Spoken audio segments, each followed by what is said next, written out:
बंगाल में बीजेपी की जीत हुई है और हड़कंप मच गया है बांग्लादेश में। जी हां, पश्चिम बंगाल में बीजेपी की जीत के बाद बांग्लादेश में बेचैनी क्यों बढ़ गई है? आखिर ऐसा क्या हुआ कि पड़ोसी देश के नेताओं तक को चिंता सताने लगी है?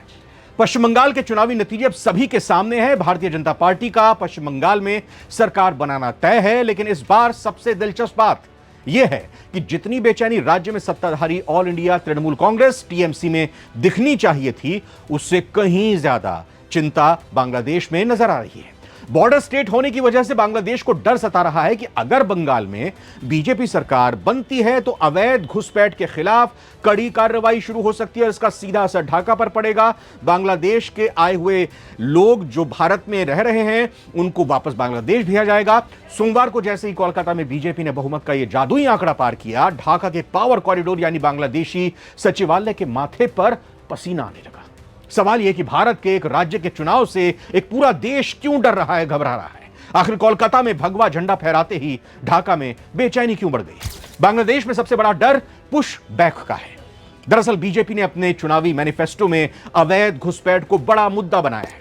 पार्टी ने साफ कहा है कि घुसपैठियों की पहचान, वोटर लिस्ट के नाम हटना और वापस भेजना उनकी नीति है।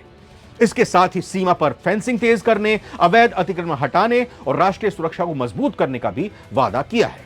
यही वजह है कि बांग्लादेश को सबसे ज्यादा चिंता इसी बात की हो रही है कि अगर ये वादे जमीन पर लागू हुए तो बड़ी संख्या में भारत अवैध घुसपैठियों को वापस बांग्लादेश भेज सकता है। बांग्लादेश को डर है कि अब बंगाल में एनआरसी और सीएए की प्रक्रिया तेज होगी। अगर हजारों लोगों की पहचान अवैध नागरिक के रूप में होती है तो क्या उन्हें सरहद पार वापस बांग्लादेश भेजा जाएगा?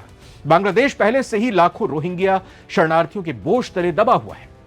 ऐसे में बंगाल से होने वाला कोई भी रिवर्स माइग्रेशन उनकी इकोनॉमी और स्टेबिलिटी को तबाह कर सकता है। ढाका में इसी बात को लेकर इमरजेंसी मीटिंग्स का दौर जारी है। विशेषज्ञों के मुताबिक बंगाल की भौगोलिक स्थिति बांग्लादेश के लिए सबसे बड़ा फैक्टर है। दोनों देशों के बीच लंबी सीमा है। बांग्लादेश अपने कट्टरपंथ के लिए कोई ज्यादा तरक्की नहीं कर पाया है, जिस कारण लोग भारत में अवैध रूप से घुसते हैं ताकि उन्हें रोजगार मिल सके। बीजेपी की सरकार अपने वादे के मुताबिक अगर कड़ी नीति लागू करती है तो उसका सीधा असर बांग्लादेश पर पड़ेगा। यही कारण है कि ढाका में इस रिजल्ट को लेकर धुकधुकी बढ़ गई है। जी हां, दूसरा बड़ा फैक्टर है तीस्ता नदी का पानी। दशकों से तीस्ता जल समझौते पर बात अटकी हुई है दोनों देशों के बीच में। ममता बनर्जी ने हमेशा बंगाल के हितों का हवाला देकर इस समझौते को रोका था, लेकिन अब जब बंगाल में बीजेपी की सरकार है और दिल्ली में भी बीजेपी है तो क्या पानी का बंटवारा आसान हो जाएगा? राजनीतिक पंडितों का मानना है कि बीजेपी अब वाटर पॉलिटिक्स को एक रणनीतिक हथियार की तरह इस्तेमाल कर सकती है। बांग्लादेश के उत्तरी हिस्से की खेती पूरी तरह तीस्ता पर निर्भर है। ढाका को अब डर सता रहा है कि अब उसे पानी की एक एक बूंद के लिए दिल्ली और कोलकाता की डबल इंजन सरकार की शर्तों को मानना पड़ेगा। तीसरा और सबसे बड़ा संवेदनशील मुद्दा है आइडियोलॉजिकल टकराव। बांग्लादेश में पिछले कुछ समय में कट्टरपंथी ताकतें सिर उठा रही हैं। भले ही वहां बीएनपी की सरकार आ गई हो, लेकिन इन ताकतों पर उसका पूरा नियंत्रण है। इस पर शंका हमेशा बनी रहेगी।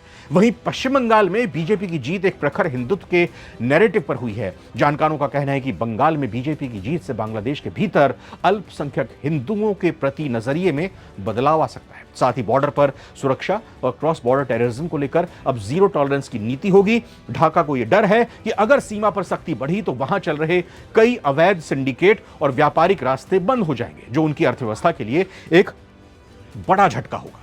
कुल मिलाकर कोलकाता की जीत ने ढाका के लिए कूटनीति की नई चुनौती खड़ी कर दी है। बांग्लादेश को दिल्ली से नहीं बल्कि कोलकाता से, बंगाल की सरकार से भी डील करना होगा। क्या यह डर हकीकत बनेगा या भारत एक बड़े भाई के नाते रिश्ते को संभालेगा? आपको क्या लगता है, क्या बंगाल में बीजेपी की जीत से बांग्लादेश के साथ रिश्ते भारत के सुधरेंगे या और बिगड़ेंगे?